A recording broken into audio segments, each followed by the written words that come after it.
여러분, 올해 한국의 프로야구가 이제 곧 개막을 하는데요. 로봇 심판이 등장을 합니다. 자동 볼 판정 시스템이라고 해서 ABS라고 하는데요.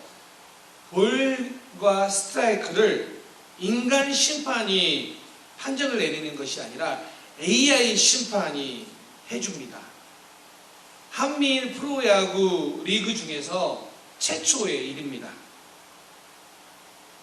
그러니까 이제는 심판이 왜 볼인데 스트라이크를 했는지 이런 어필을 할 수가 없습니다. 왜 이런 자동 로봇 심판이 등장했느냐? 그 이유는 심판 판정의 공정성 때문입니다. 공정하지 못한다라는 생각이 들기 때문이죠. 그런데 여러분, 한국 심판의 자격이 어느 정도인지 아십니까? 한국 지금 심판의 많은 퍼센테이지는 실제로 프로야구 출신들, 선수 출신들입니다. 게다가 그들은 그냥 되는 것이 아니라 공채 시험을 합격해야 되고, 합격을 해도 2군에서 대략 5년 정도 활동을 해야지 비로소 1군으로 승격할 수 있다고 합니다. 그러니까 지금 현재 1군 프로야구에서 심판을 보고 있는 그 심판들은 정말 많은 프로야구 경험과 경력을 가지고 있는 사람들이 대부분이라는 뜻이기도 합니다. 그런데 그들이 볼과 스트라이크를 판정하는데 종종 실제로 오심이 발생하기도 합니다. 그래서 이제 AI 로봇 심판이 등장하게 된 겁니다. 로봇 심판이 판정해주면 인간 심판은 그 말 따라 그대로를 따라만 하는 그런 이제 일 역할만 하면 된다라는 것입니다. 왜 심판이 돼가지고 그렇게 많은 경력이 있는데도 불구하고 왜 이런 실수를 할까요? 왜 판단 미스를 할까요? 사실 인간도 우리가 인생을 살아가면서 수많은 경험들을 가지고 있지만 종종 그럼에도 불구하고 우리는 잘못된 판단을 할 가능성이 있는 존재입니다. 나이가 아무리 많아도 아무리 많은 경험을 가지고 있어도 우리는 종종 잘못된 판단을 할 수 있는 그런 존재라는 뜻입니다. 맞습니다. 우리는 완벽하지 않기 때문에 잘못된 판단을 통하여 후회하는 일도 많이 나타납니다. 자, 오늘 시편은 그런 인간들과 달리 하나님은 어떤 분이신지에 대한 이야기를 하고 있습니다. 오늘 시편 9편은 다윗이 쓴 시입니다. 물론 어떤 배경에서 이 시편을 기록했는지는 알 수는 없습니다. 또 다음 주에 볼 뒤에 나오는 시편과 연결된 시라라고도 이야기를 합니다. 그 이유가 뭐냐면 9편과 시편은 이런 연결점이 있습니다. 히브리어 알파벳 22자를 따라서 1, 2절이 알파벳 첫 글자, 그 다음에 3절이 두 번째 글자, 이렇게 시작되어서 시편까지 연결된 느낌으로 되어 있습니다. 물론 중간에 빠지는 알파벳도 있지만 기본적으로 알파벳의 순서에 따라서 시편이 진행된다라고 보면 됩니다. 그래서 오늘 1절을 우리말 성경으로 읽으면 우리가 보이진 않지만 히브리어 알파벳 첫 글자 알레프로 시작을 합니다. 물론 이 9장과 10장의 내용이 정확하게 일치하는 내용은 아닙니다. 자, 그럼에도 불구하고 우리가 이 9편과 10편을 통하여서 하나님이 어떤 분이신지를 우리는 알 수 있다는 것입니다. 오늘 1절을 어떻게 시작하냐면 내가 전심으로 여호와께 감사하오며 주의 모든 기이한 일들을 전하리이다. 다윗이 주의 기이한 일들 때문에 하나님을 찬양한다라는 고백을 합니다. 여러분, 주의 기이한 일들, 이 기이한 일들이라는 히브리어 원형이 칼라인데 이것은 구별하다라는 의미를 가지고 있습니다. 그러니까 이런 뜻입니다. 일상에서부터 확실하게 구별되는 경이로운 일들, 놀라운 일들을 말하는 겁니다. 다윗이 인생을 살아가면서 하나님께서 보여주신 기이한 놀라운 일들을 보고 찬양을 한다라고 고백하고 있는 것입니다. 그리고 이 기이한 일들은 들어서 하는 이야기가 아니라 경험적으로 은혜 체험의 이야기입니다. 그것을 지금 고백하고 있는 것입니다. 다윗이 이런 겁니다. 지나간 인생을 살펴보니까 하나님께서 많은 은혜를 베풀어 주셨습니다. 기이한 일들을 베풀어 주셨습니다. 그래서 하나님을 찬양합니다. 근데 여기서 끝나는 것이 아니라 이제 앞으로도 하나님께서 나타낼 일들을 기대하면서 하나님의 이름을 찬양하고 있는 거예요. 왜 우리의 인생에 있어서 지나간 신앙생활이 중요하냐? 지나간 신앙생활 속에서 하나님이 보이신 기이한 일들을 생각해 보면 미래가 때로는 두려움으로 다가오고 어려움으로 다가오는 그런 상황이라 할지라도 우리는 하나님을 찬양할 수 있다는 거예요. 그래서 여러분, 우리의 신앙생활이 중요해요. 오늘의 신앙생활을 잘해야 되는 것이 왜 중요하냐? 오늘 하나님의 은혜를 경험하면 그 은혜를 가지고 우리는 이제 하나님이 베푸실 은혜를 기대하게 된다는 것입니다. 다윗이 골리앗과 싸울 때 어떤 고백을 했습니까? 사무엘상 17장 37절에 보면 이렇게 다윗이 고백합니다. 다윗이 이르되 여호와께서 나를 사자의 발톱과 곰의 발톱에서 건져내셨은즉, 뭡니까? 과거의 기이한 일들이죠. 그 경험을 바탕으로 나를 이 블레셋 사람의 손에서도 건져내리라. 그러니까 과거에 곰과 사자의 발톱으로부터 지켜주셨던 하나님, 저 앞에 너무나 큰 골리앗이 서 있지만 그 골리앗으로부터도 나를 지켜주실 줄 믿습니다. 이 고백이에요.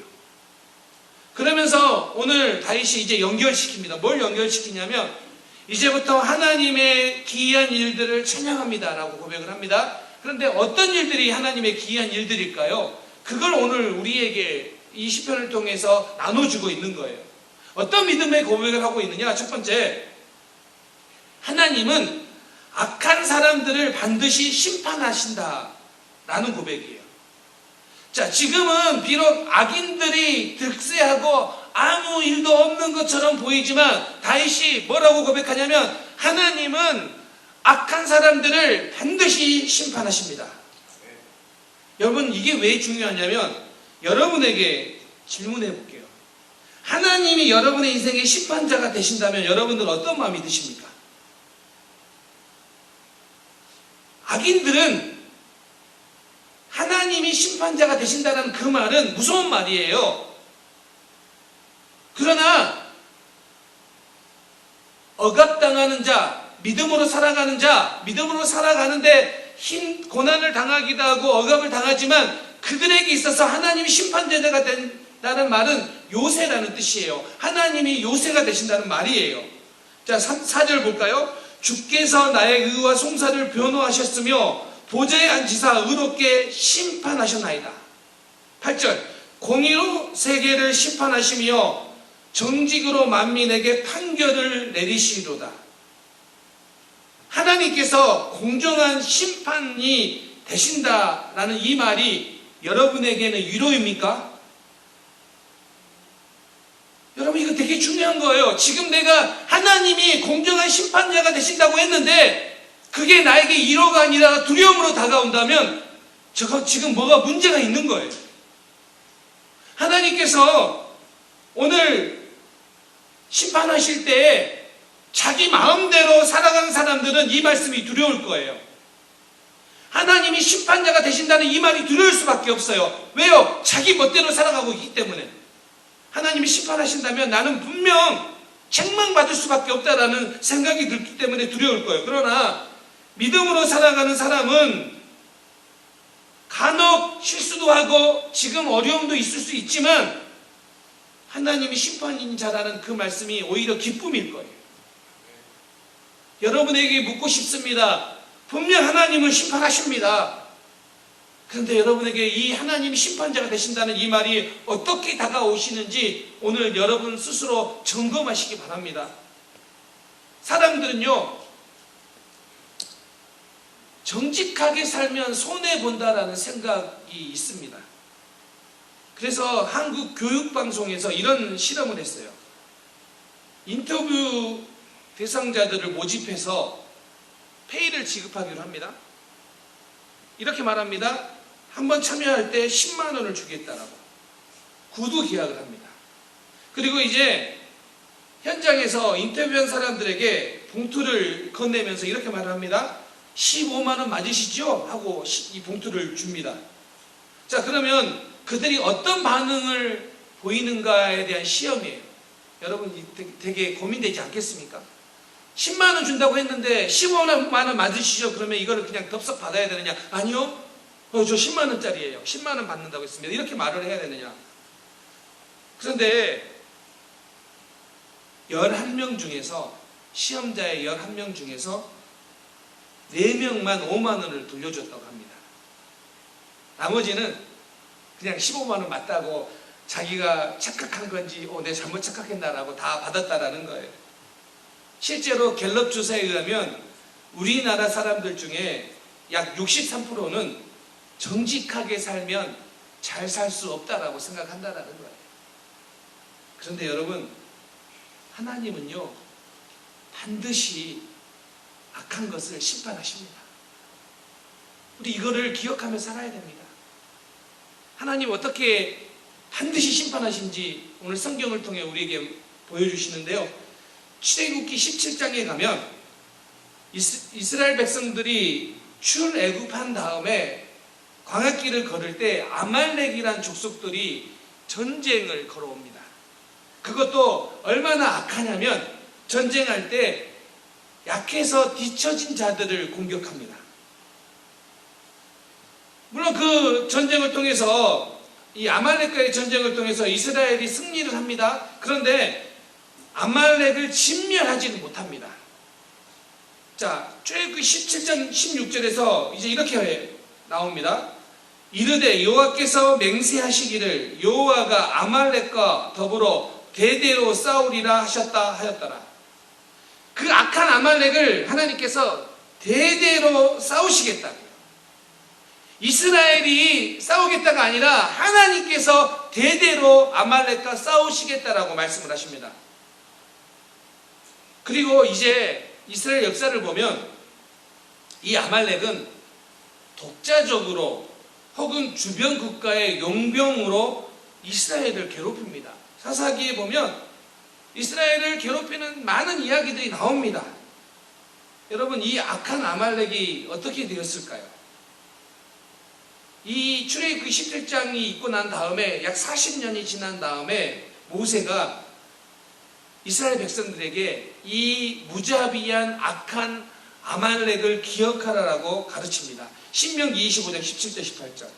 너희는 애굽에서 나오는 길에 아말렉이 내게 행한 일을 기억하라. 곧 그들이 너를 길에서 만나 내가 피곤할 때 내 뒤에 떨어진 약한 자들을 쳤고 하나님을 두려워하지 아니하였느니라. 자, 이렇게 아말렉이 악한 행위들을 기억하라라고 모세가 이야기를 합니다. 그리고 이제 시간이 지납니다. 사무엘상 15장에 가면 다시 아말렉이 등장합니다. 하나님은 사울 왕에게 아말렉을 진멸하라고 합니다. 또 아말렉과 전쟁에서 이스라엘이 승리를 합니다. 그러나 여러분 잘 아는 것처럼 사울은 진멸하지는 않고 좋은 것은 남겨둡니다. 이제 그렇게 전쟁에 이겼습니다. 그런데 끝난 게 아니에요. 다시 사무엘상 30장에 가면 다윗은 약탈한 이 아말렉을 쫓아갑니다. 쫓아가서 빼앗긴 가족들과 재산들을 되찾아옵니다. 거의 다 진멸을 합니다. 그런데 그때도 400명이 도망을 갑니다. 아말렉 사람들이. 그리고 또 시간이 지납니다. 역대상 4장 43절에 보면 피신하여 살아남은 아말렉 사람을 치고 라고 나옵니다. 이제 시간이 더 많이 지나서 히스기야 왕 시대에 시므온 지파는 아말렉 족속을 완전히 제거합니다. 자, 그러면 하나님께서 대대로 싸우시겠다라고 말씀하신 이 출애굽기 17장과 역대상 4장까지의 시간은 어느 정도냐면 약 500년의 시간이 지난 다음이에요. 하나님께서 대대로 싸우시겠다, 악한 자를 심판하시겠다는 그 하나님은 500년 동안 계속해서 싸우고 진멸하게끔, 아말렉을 진멸하게끔 계속해서 싸우십니다. 계속해서 이기게 하십니다. 여러분, 어떻게든 도망다니고 있는 이 악한 아말렉도 보이지만 하나님이 그들과 대대로 싸우시겠다라고 하시는 그 약속을 지키시는 우리 하나님, 하나님이 이 말씀을 통해 우리에게 뭘 보여주십니까? 하나님은 악한 자를 반드시 심판하십니다. 그러면 오늘 여러분 우리가 어떻게 살아가느냐 너무 중요한 거예요. 여러분 멋대로 신앙생활하고 여러분 하고 싶은 대로 신앙생활하는 이 모습, 여러분 너무 당연하게 생각해서는 안 돼요. 정말 두렵고 떨리는 마음으로 우리의 신앙을 점검해야 됩니다. 옆 사람이 그렇게 살아간다고 편승해서 살아가는 그 모습, 여러분 주의해야 됩니다. 여기서 저는 끝난 줄 알았어요. 아말렉 이야기가. 그런데 요세푸스에 의하면 에스더와 모르드게를 공경에 빠뜨렸던 하만이라는 사람이 나옵니다. 하만. 에스더 3장 1절에 보면 이런 말이 나옵니다. 아각 사람 하만이라고 합니다. 이 하만이 모르드게를 죽이려고 만든 교수대에서 자기가 죽게 되는데, 이 하만을 아각 사람 하만이라고 하는데, 이 아각이 누구냐면 바로 사무엘상 15절에 나오는 아말렉 왕 아각, 그 아각 사람이라고 보는 거예요. 그러니까 이제 구약 성경에서는 이 에스더 이후에 보면은 아말렉에 대한 이야기가 완전히 사라집니다. 하나님께서 약속하신 그대로 대대로 싸우시겠다, 대대로 심판하시겠다, 그 약속을 지키십니다. 로마서 2장 16절, 곧 나의 복음에 이른 바와 같이 하나님이 예수 그리스도로 말미암아 사람의 은밀한 것을 심판하시는 그날이라. 하나님이요, 여러분 심판하시는데 뭘 심판하신다고요? 여러분의 은밀한 것을 심판하신다고요. 정말 여러분 우리가 어떻게 신앙생활을 해야 되는지 너무 중요한 거 아니겠습니까? 다 모르겠지, 이거 한 번이야 하는 그 은밀한 것까지 하나님이 심판하시겠다고요. 그런데 여러분 여기에서 중요한 게 있습니다. 하나님이 심판하시는데 예수 그리스도로 말미암아 심판하신다고 합니다. 이 말이 어떤 의미냐? 두 가지 해석이 가능해요. 종말의 때에 예수 그리스도가 재림하셔서 예수님이 직접 심판하신다는 의미가 있고요. 또 한 가지는 종말의 임할 심판의 기준은 예수 그리스도다라는 의미도 있습니다. 여러분, 이 말씀을 보면 내가 기준이 되어서 내가 맞다라고 생각하는 대로 여러분들 예배드리고 신앙생활하는 거, 그거 정말 틀린 거예요. 기준이 뭐여야 된다고요? 예수 그리스도. 내가 이만큼 살았으면 됐지라고 하는 그 기준이 아니라 예수 그리스도가 기준이 되어야 됩니다. 우리 하나님은 예수 그리스도를 기준으로 심판하신다라고 말씀하고 계십니다. 사랑하는 성도님들, 이 땅을 살아가면서 악인들이 득세하거나 악인의 심판이 더딘 것을 보고 실망하지 마십시오.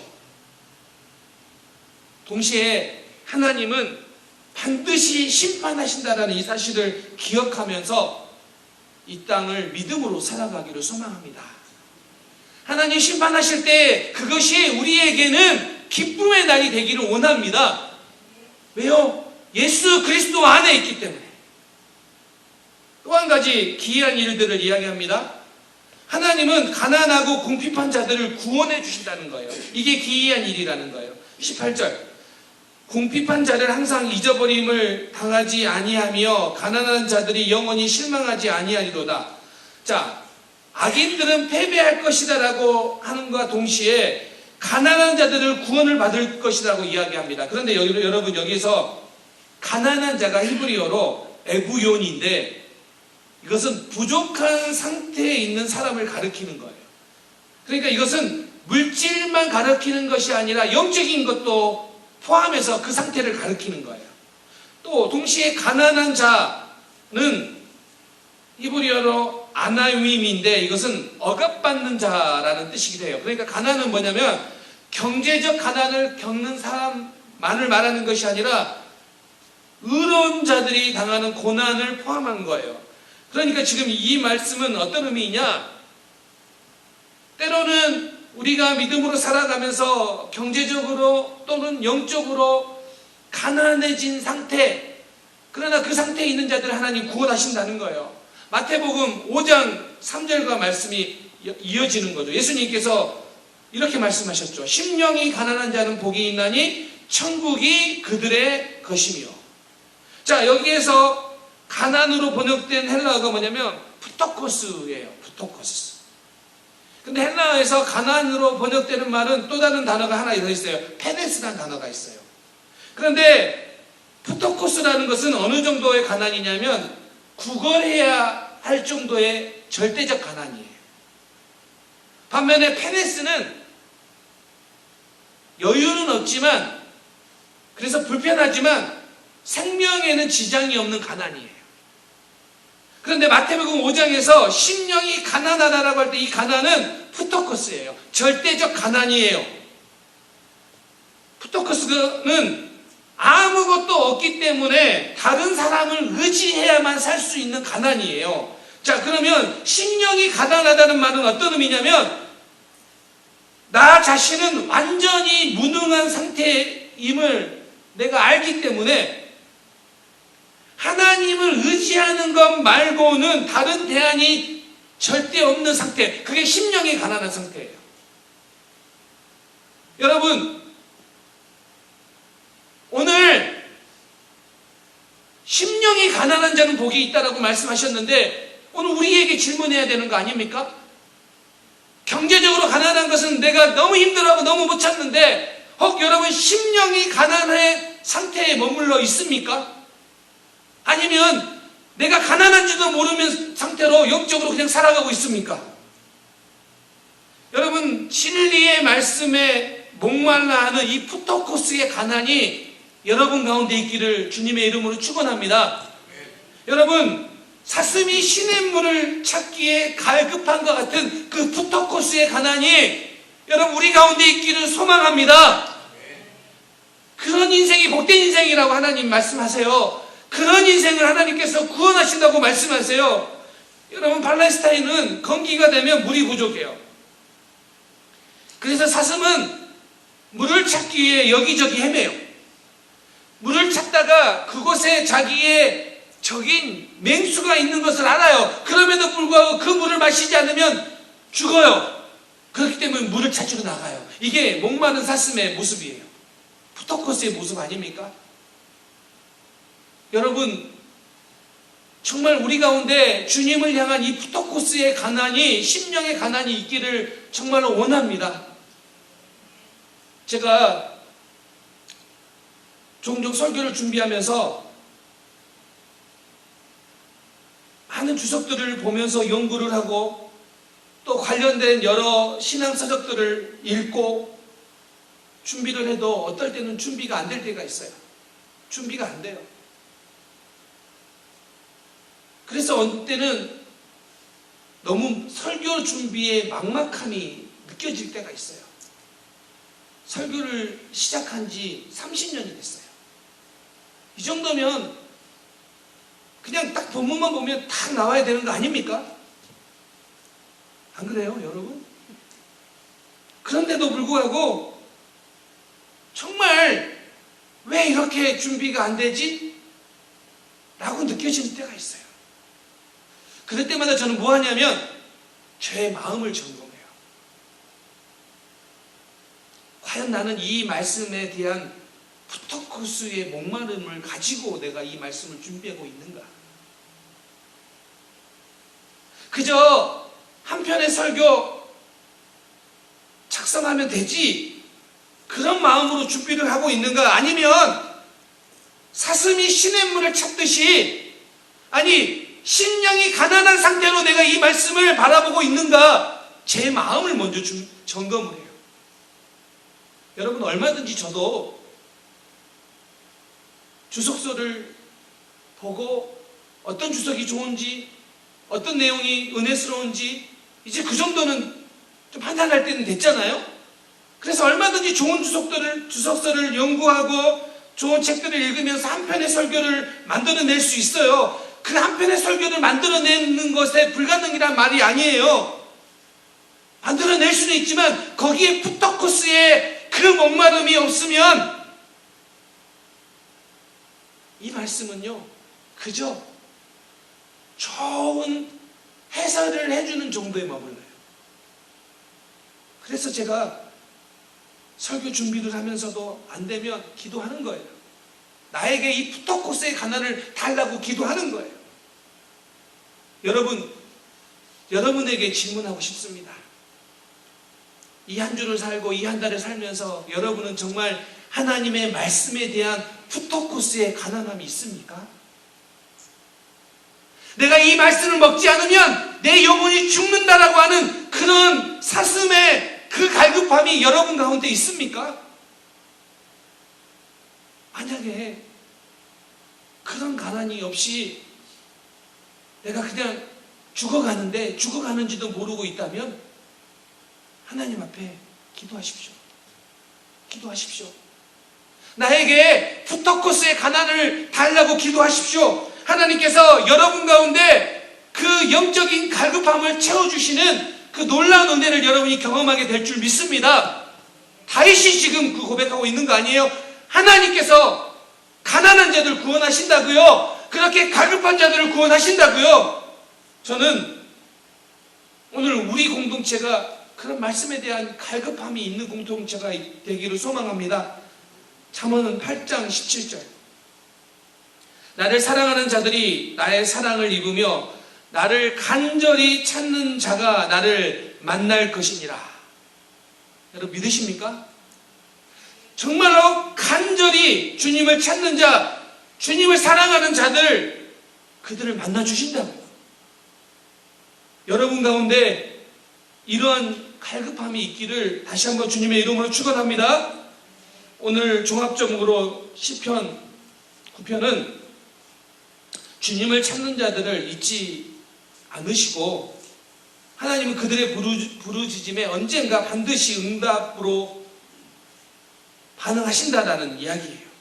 반면에 하나님을 멀리하면서도 풍요를 얻는 자들은 잠시 잠깐 그들이 성공한 것 같지만 그것은 참된 성공이 아니다라는 것을 우리에게 이야기하고 있습니다. 비록 가난하다 할지라도 하나님을 가까이 하는 것이 참 성공이요 복된 인생이라고 오늘 이것을 우리에게 말씀하고 있습니다. 이제 여러분에게 다시 한번 질문하고 싶습니다. 여러분은 이 사실을 믿으십니까? 정말로 믿으십니까? 그러면 여러분 믿음으로 살면 손해본다라는 말 그런 고민할 필요 없습니다. 내가 믿음으로 살면 실패하지 않을까? 그런 말 고민할 필요 없는 말입니다. 왜냐하면 오늘 하나님께서 우리에게 말씀하시는 거예요. 이렇게 살아가는 사람들에게 하나님이 반드시 응답하신다고요. 세상 철학을 살아가는 것이 따라 살아가는 것이 아니라 우리는 믿음으로 분명히 살아가면 믿음으로 승리하게 하신다라는 그 약속 꼭 믿으십시오. 그러면 오늘 우리는 믿음으로 살아갈 수 있습니다. 이제 말씀을 마무리하려고 합니다. 월커 브루그만이 쓴 책 안식일은 저항이다 라는 책이 있습니다. 거기에 보면 십계명을 우리에게 주시기 전에 이 말씀이 먼저 등장합니다. 출애굽기 20장 1절 2절 하나님이 이 모든 말씀으로 말씀하여 이르시되 나는 너를 애굽 땅 종 되었던 집에서 인도하여 낸 내 하나님 여호와니라. 십계명 말씀을 주시기 전에 이 말씀을 먼저 주세요. 이 말씀을 먼저 주신 이유는 뭐냐면 애굽 왕은 이스라엘을 착취하는 왕이에요. 반면에 하나님은 그 착취하는 왕으로부터 해방시키시는 분임을 먼저 말씀하세요. 먼저 선언하세요. 그리고 십계명을 주시고 그리고 안식일에 대한 계명을 주세요. 오늘 이 말씀을 우리의 삶에 적용해 보면 이렇게 표현할 수 있습니다. 주일은 세상의 철학과 시스템에 저항하는 날입니다. 애굽과 바벨론은 절대로 시행하지 않는 제도, 그게 바로 안식일이에요. 그런데 이 안식일을 통하여 우리는 하나님과의 관계를 확인하고 하나님의 백성으로서의 공동체 안에서의 안식함으로 우리가 한 공동체임을 확인하는 거예요. 자, 그러면 주일은 어떤 날이 돼야 됩니까? 어떤 사람들은 일주일 동안 너무 힘에 겨워하며 이 주일에 교회에 나오는 사람이 있을 거고요. 또 어떤 사람은 하나님과 동행하는 기쁨을 누리면서 한 주간을 살고 또 오늘 예배당에 나오신 분도 있으실 거예요. 그런데 공동체의 안식은 나의 안식을 남과 나누는 거예요. 세상에서 하지 않는 것인데 우리는 세상 철학과 세상 시스템에 저항하는 안식일이므로 우리가 하나님께서 우리에게 부어주신 은혜와 기쁨을 옆에 지친 교회인에게 나누는 거예요.